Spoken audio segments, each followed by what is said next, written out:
doméstica. Esa señora pide 2 permisos al año para ir a visitar a sus familiares en Haití.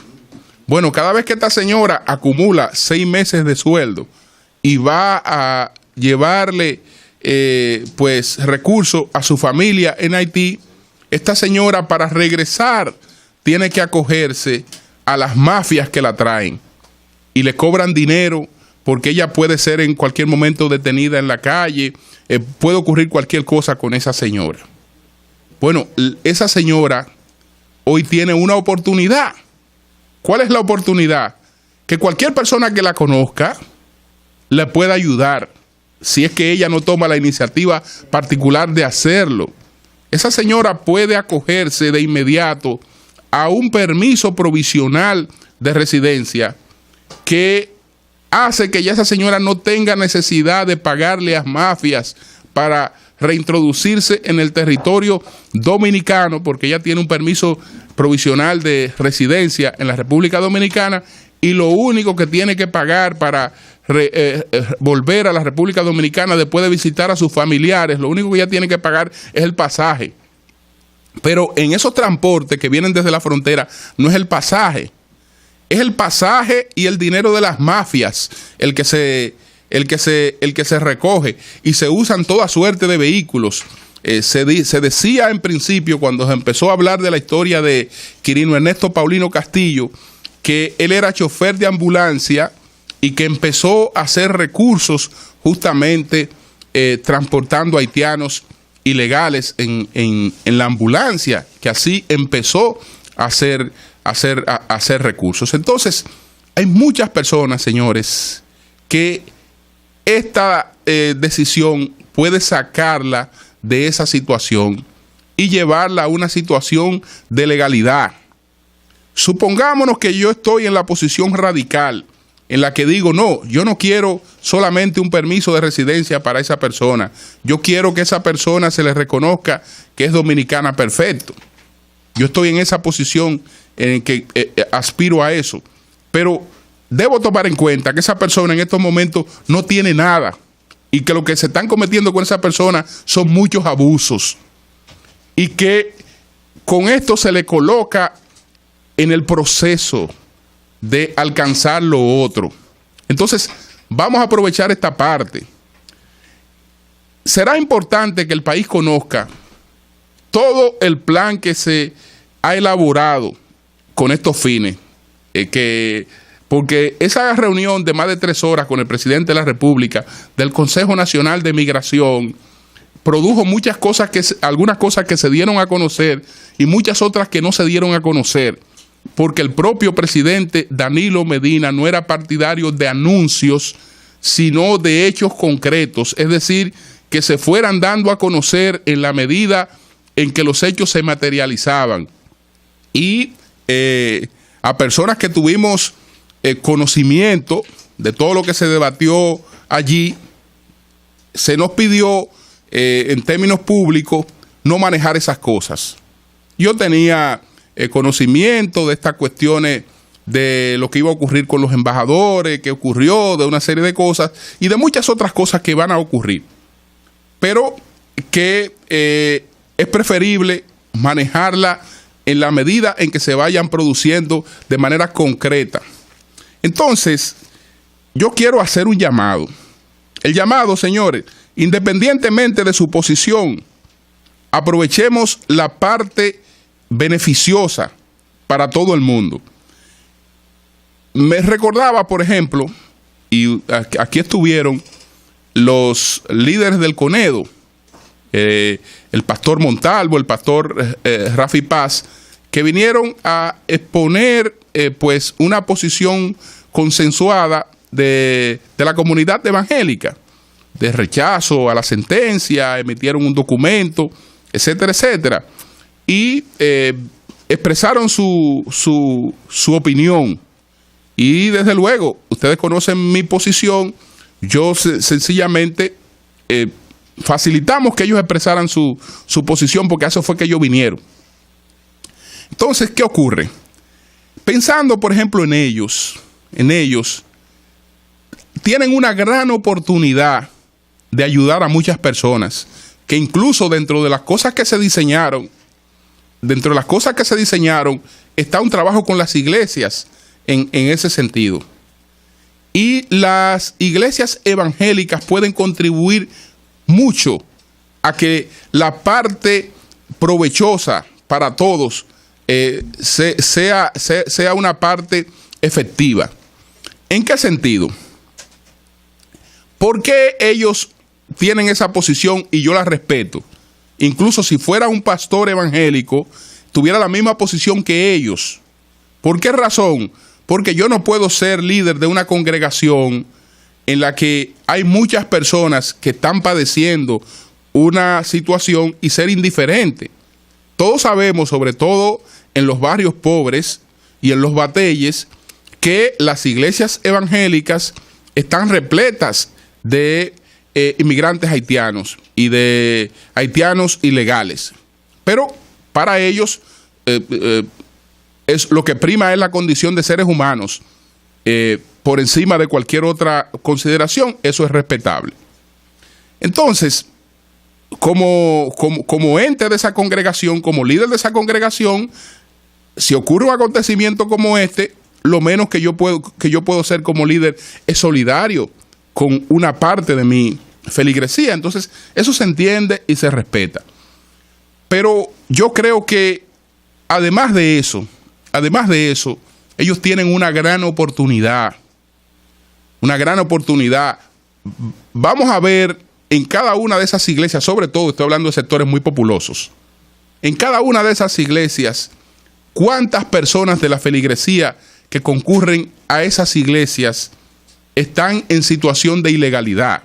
Y si usted no quiere llamarle ilegalidad porque usted entiende que algunos nacieron aquí, que viven aquí, bueno, ¿cuántas personas tienen dificultades? Entonces acompañen a esas personas en el proceso de regular su situación, que le va a cambiar sus condiciones de vida. Y algo más importante todavía, que es lo que cualquier ser humano prioriza. Lo que cualquier ser humano prioriza, y sobre todo después que es padre, todo ser humano prioriza la suerte de sus hijos. A mí me importa, y a cualquier padre le importa, en definitiva, su situación particular, porque siempre será una prioridad definir el futuro de los hijos. Señores, la oportunidad de que sus hijos vivan una situación distinta a la que usted ha vivido en la República Dominicana es la regulación. Distinta es la regulación, porque incluso después de eso, la situación de sus hijos es distinta. Entonces, ojalá que con este proceso que se ha iniciado con la señora Marie Desir, veamos una parte positiva de todas estas páginas que hemos estado recorriendo y la aprovechemos al máximo.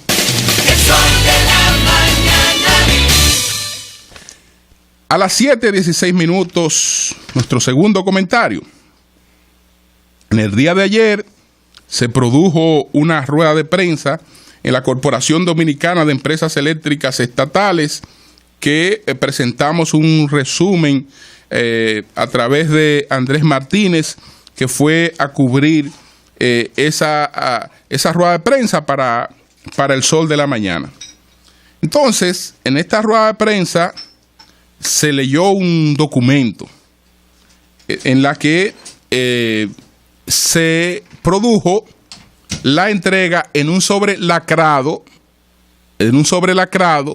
de la evaluación técnica de las 4 empresas que han participado en la licitación para la construcción de las plantas a carbón. El resultado de esa evaluación técnica no se conoce, porque se va a conocer, ese sobre lacrado se abre al momento de dar a conocer pues el ganador de la licitación. Entonces ahí ya sabremos qué fue lo que se planteó en esta evaluación técnica. ¿Quiénes estuvieron presentes en esta rueda de prensa? En la mesa principal, José Rafael Santana, presidente del Consejo de Administración de la CDE. Rubén Jiménez Vichara, vicepresidente ejecutivo de CDE. Steven J. Chevler, vicepresidente senior de Starling Consultants. Larry Shell, vicepresidente gerente de proyectos de Starling Consultants. Carlos Contreras, contralor de CDE. José Medina, del Comité de Licitación. Y Jeremías Santana, del Comité de Licitación. Entonces, básicamente, además de entregar el sobre lacrado, pues se leyó un documento hablando de la acreditación de la empresa que ha hecho esta evaluación. Y el señor Steven J. Chevler, que es el vicepresidente de Starling Consulting Incorporado, leyó un documento que vamos a presentar un resumen. Dice este señor lo siguiente: la empresa Starling Consulting fue fundada en el año de 1913 con el nombre de Consulting Engineering Architectural. En la actualidad, la empresa cuenta con 1.200 miembros y está ubicada en 20 ciudades de Estados Unidos y en 9 ciudades en diversos países. En la evaluación de propuestas técnicas proveemos una opción de ingeniería independiente sin influencias externas. Nuestra empresa es propiedad de sus socios y no tiene vinculación alguna con otras empresas. Fuimos contratadas por la Corporación Dominicana de Empresas Eléctricas Estatales, CDE, como ingenieros de empresa para el proyecto de Punta Catalina. Ustedes saben que esto es muy importante porque a veces vienen evaluadoras que no son más que otras asociadas a empresas que después terminan ganando un concurso. En este caso, esta empresa, como se dedica a esto en el mundo, no tiene socia ni vinculación con empresas que estén dedicadas a ese negocio. Desde 1913, dice el documento, desde 1913 hemos realizado más de 25.000 compromisos separados y diversos en 103 países que han involucrado a miles de clientes. Este año la empresa cumple 100 años de fundada. Desde la década del 30, Starling Consultant ha estado involucrada en el diseño de proyectos de generación eléctrica, así como en proyectos de transmisión y distribución de electricidad. Los proyectos han involucrado el uso de carbón, de gas y petróleo. Asimismo, también ha trabajado en proyectos hidroeléctricos. La empresa también ha realizado servicios de diseño a más de 200 empresas de electricidad, con sistemas que han oscilado entre los 15.000 megavatios. Hemos diseñado más de 20 importantes generadoras de carbón desde el año de 1970, año en que yo inicié mis labores en Starling. Estas han oscilado entre 160 a 600 megavatios por unidad. Es decir, esta es la acreditación de la que solo leo una parte de la empresa evaluadora de esta licitación. Es decir, una empresa independiente, estadounidense, en estos momentos con presencia en más de 20 países y que ha hecho trabajo en más de 103 países. Entonces, ahora, pues, resta esperar que concluya el proceso. Además de la parte técnica, entonces ahora está pendiente lo de la parte financiera. Ambas cosas conjugan el resultado de esa licitación. Nuestro respaldo al gobierno, nuestro respaldo pleno a Rubén Vichara, que se ha cuidado en conducir un proceso en el que prevalezca lo que más convenga para la industria eléctrica nacional. El sol de la mañana, el sol de la mañana, el sol de la mañana.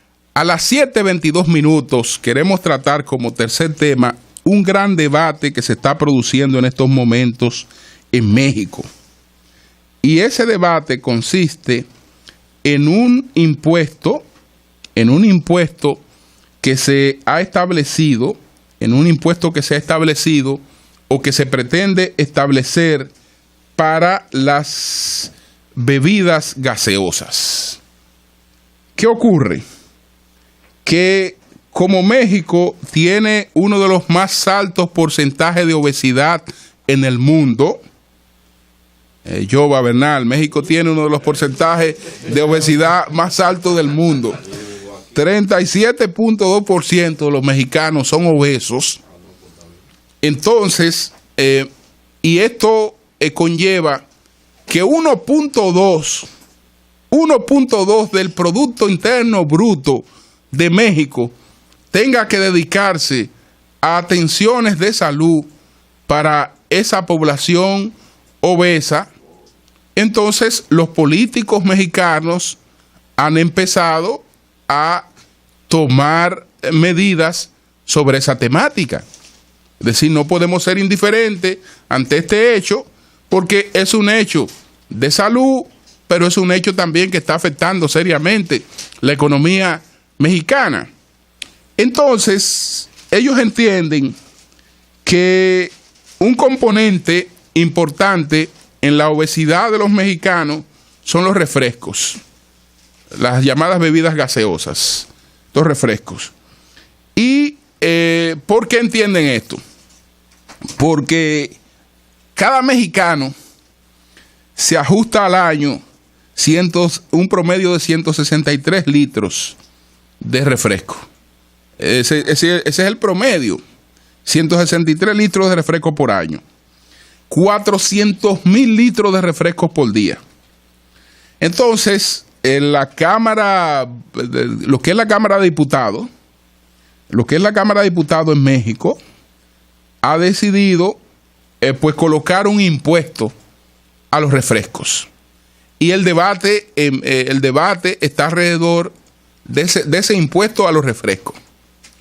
Que si el impuesto va o no a resolver el problema, si el problema está ahí, ¿qué pasa con este impuesto a los refrescos en México? ¿Qué ocurre? El sector de los refrescos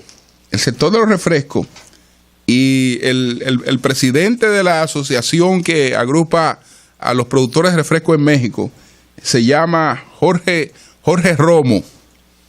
Jorge Romo se llama, Romo es su apellido. Entonces, familia de Daniela Romo. El señor Jorge Romo dice que ahí no está el problema.